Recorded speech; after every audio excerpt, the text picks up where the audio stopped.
Anime isn't something I talk about on this channel, not because I don't like it, because I've certainly fully watched one anime.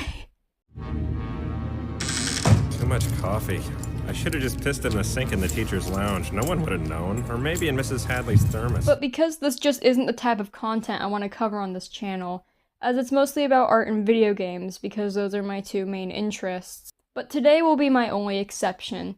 Today I will talk about an anime that transcends time and influences art and humor as we know it. And that anime is Nyan Neko Sugar Girls.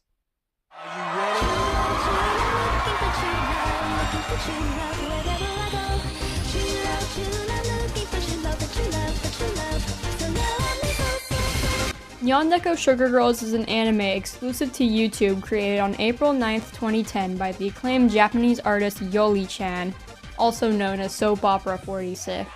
The anime follows three friends, Raku-chan, Kaneko-chan, and Hitoshi-san. Raku-chan is our main character. She's an optimistic cat girl who always looks on the bright side of things. Kaneko-chan is the straight man in the group, being more soft-spoken and not as outrageous as Raku-chan can be. And Hitoshi-san is the newest member of the group. He's very outgoing and friendly, and he's also rather flirtatious, initially hitting on Raku and Kaneko-chan, and he also serves as Raku-chan's love interest. There are also some secondary characters who I will discuss later. But despite being so different, Raku, Kaneko, and Hitoshi always support each other throughout every challenge, and you can really see their friendship develop. And I don't think I would be able to do this series justice just by talking about it like this, so obviously I'm gonna do a play-by-play of every episode because I don't care. Kaneko-chan, look at that guy over there! Yeah. Episode 1 acts as an introduction to our characters. It starts with Raku and Kaneko eating at the Mochi ice cream shop, and after a bit they decide to leave. After some walking, they meet the glorious, beautiful, tortilla chip-shaped Hitoshi-san. Well, I just happened to be walking by, and I saw you two lovely ladies walking. How you doing, kawaii Neko girls? Yeah, rar. Raku-chan immediately falls in love with him, and to be honest, I don't blame her. And Hitoshi also notices Raku and Kaneko and starts up a conversation. Initially, Raku doesn't want to talk, but gains the courage to later. Later that night, we see Raku-chan, presumably naked in her bed, lamenting on how she wants to see Hitoshi-san again, because, and I quote, she thinks he's so sugoi. Oh, I just hope I can see him again sometime. He's so sugoi.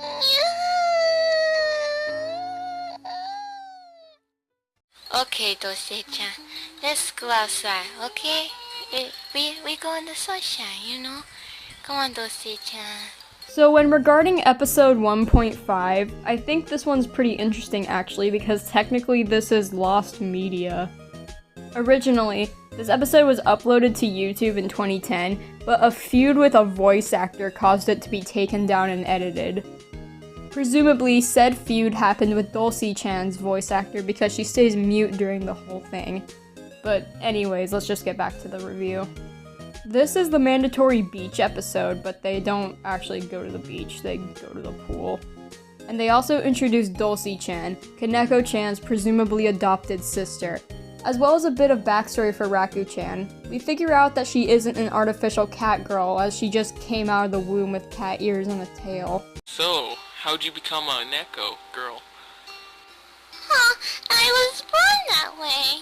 You know, I never gained them. I just came with them.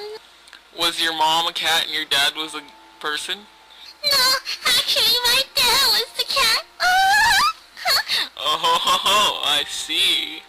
And that's basically it, but I just want to highlight Hitoshi's swimsuit really quick because I think it's great. Bye, everyone. I'll see you later. Have a nice kawaii day. Yeah. Rawr.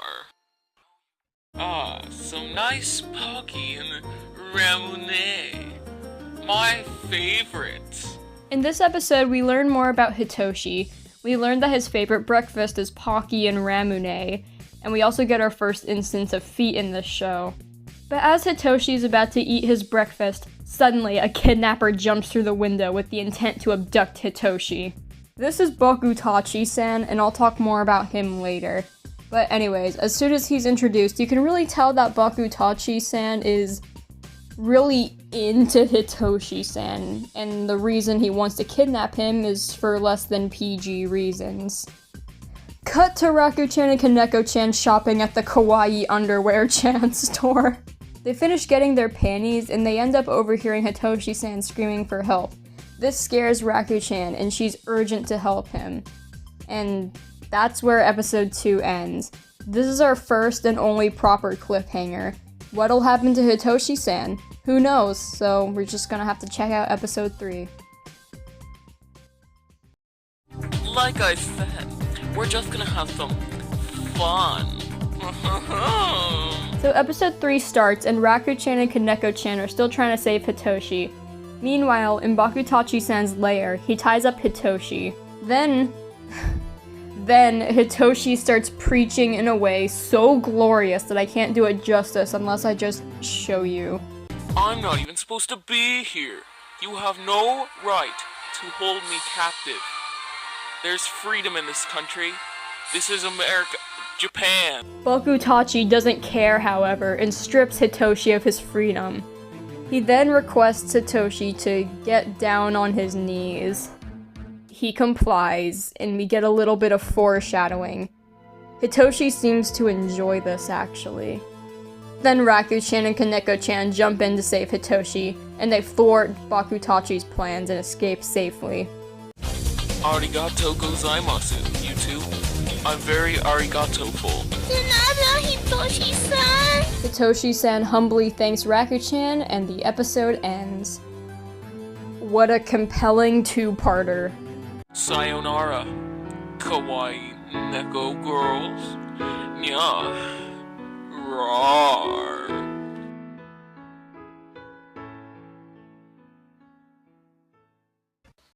Oh, kawaii squirrel-chan! Also desu, nya. This is where the plot really picks up. Raku-chan looks out her window and finds out that it's a nice sunny day and that she should probably go outside. Upon going out, she sees a kawaii squirrel-chan and decides to interact with it, such as hugging it and unintentionally suffocating it.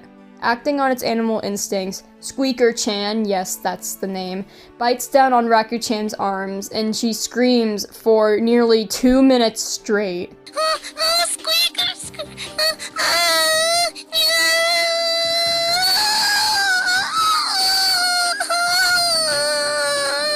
Immediately after screaming, Raku-chan instantly changes the subject and starts thinking about Hitoshi-san, hoping that he's doing okay after getting kidnapped. Hope he's doing alright after the whole kidnapping incidents and everything.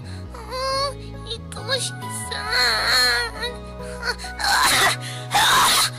The scene switches immediately to Kaneko-chan on her way to Kmart, and she runs into Hitoshi and they talk.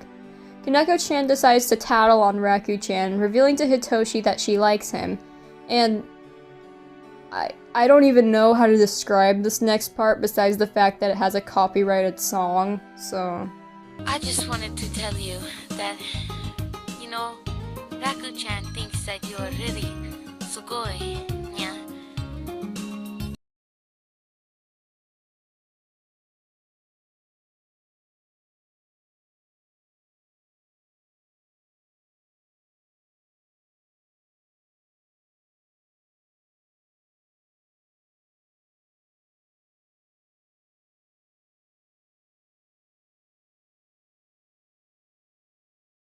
After that mess, Hitoshi wants to go tell Raku-chan that he thinks that she's downright sugoi. Upon entering Raku-chan's house, firstly we get to see more Hitoshi feet, and secondly, Raku-chan is sick. However, Kaneko and Hitoshi know exactly how to help by giving her dancing sushi. Nobody knows what dancing sushi really is. It's either a restaurant or a board game or something. I love dancing sushi! Neko-chan, Hitoshi-san. Anyways, Raku-chan feels better and it's all okay. Except it really isn't. Raku-chan might feel like she's cured from her sickness, but she still doesn't really know if she's actually okay. I just wish I could really say that I'm okay. Yeah, that's